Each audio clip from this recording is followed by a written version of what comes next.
Sa number 10,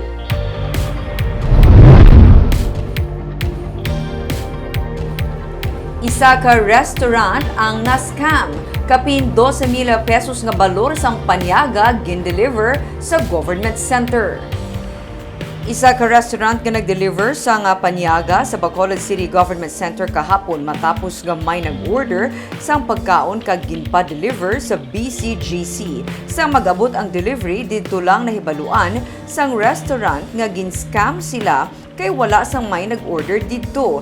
Ang order ang nagalakip sa nga pasayan, isda, kanon kag madamo pa nga mga balor tanan sang halos 12,000 pesos. Sa post sang Bacolod City Public Information Office, nasaad nga hindi ini ang una nga tion nga may nagpa-deliver sa BCGC pero scam lang gali.